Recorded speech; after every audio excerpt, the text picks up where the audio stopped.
자, 오늘은 8.15 광복의 과정을 알아보도록 하겠습니다. 여러분, 8월 15일은 광복절이죠.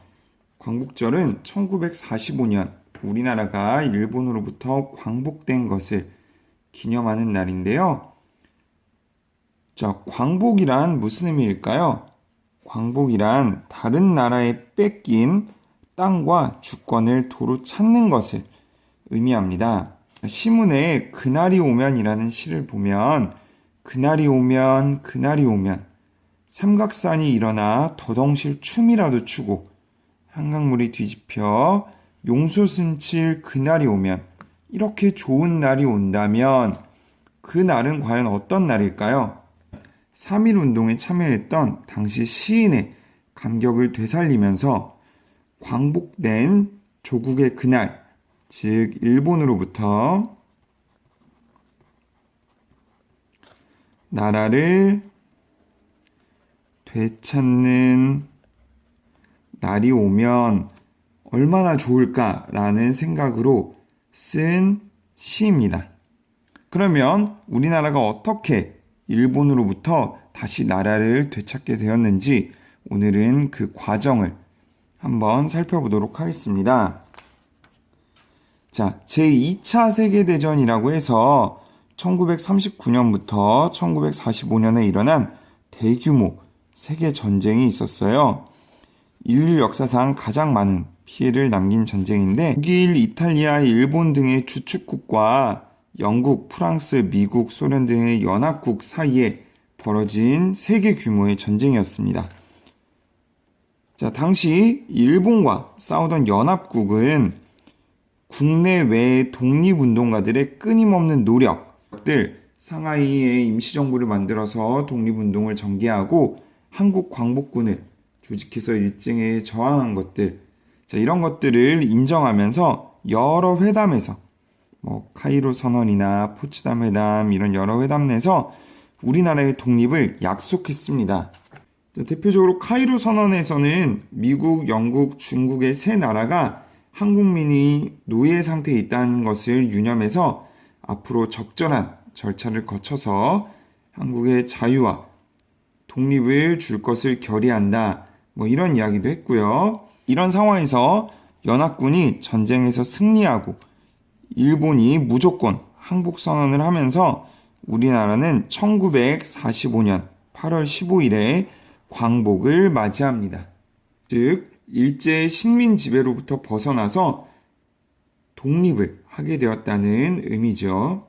시에서 말했던 그날이 드디어 오게 된 것입니다. 자, 이전부터 독립운동가들은 광복 이후에, 즉 일본으로부터 나라를 되찾은 후에 어떤 나라를 만들 것인가 고민을 했습니다. 자, 대한민국 임시정부는 건국의 원칙을 발표하기도 했고, 국내에서도 건국을 준비하는 단체가 만들어져서 나라의 질서를 유지하고자 많이 노력을 했습니다. 자, 대한민국 임시정부의 건국 원칙은 조소왕이라는 사람의 삼균주의라는 걸 바탕으로 만들어졌는데요. 자, 이 삼균주의란 세 가지 분야에서 차별이 없이 동등해져야 된다, 평등해야 한다. 그래서 사람과 사람, 민족과 민족, 나라와 나라 사이에 서로 평등하게 권리를 누려야 한다는 것으로 지금도 볼 수 있는 선거를 할 때 누구나 차별 없이 한 표를 던진다라든가, 모든 아이들이 공짜로 학교를 다니면서 배움의 기회를 얻어야 된다, 이런 것들이 포함되어 있었죠. 자, 광복 소식이 전해지자 중국, 일본, 미국 등 다른 나라에 머물던 동포들도 국내로 돌아왔습니다. 자, 또한 해외에서 활동하던 많은 독립운동가들도 그리던 고국으로 돌아왔는데요. 자, 이 사진은 대한민국 임시정부의 주요 인물들이 귀국하기 전에 충칭해서 기념으로 찍은 사진입니다. 광복을 맞아 고국에 돌아오는 독립운동가들의 마음은 어땠을까요? 드디어 나라를 되찾았다는 기쁨도 있었겠지만 우리 손으로 직접 광복을 하지 못해 아쉬움도 남아 있었다고 합니다. 자, 당시 한국광복군은 국내 진입의 결전의 날을 9월로 준비하고 있었는데 그보다 조금 일찍 45년 8월 15일에 일본이 항복을 하면서 천신만고로 수년간 애를 써서 참전할 준비한 것들이 모두 헛일이 되었다라는 안타까움, 아쉬움을 보이기도 했죠. 이런 기쁨과 아쉬움 속에 10월에는 이승만이 귀국했고 11월에는 김구를 비롯한 대한민국 임시정부의 주요 인물들이 귀국을 했습니다. 민족 지도자들은 일본을 물리치고 독립을 이루자는 같은 목적을 가지고 힘을 모았지만 독립된 후에는 각자의 생각에 따라서 여러 가지 정치적, 경제적 혼란이 있기도 했어요. 하지만 우리 민족은 독립된 국가를 만들고자 다양한 노력을 기울였습니다. 광복을 맞이해 만세를 부르는 사람들의 모습.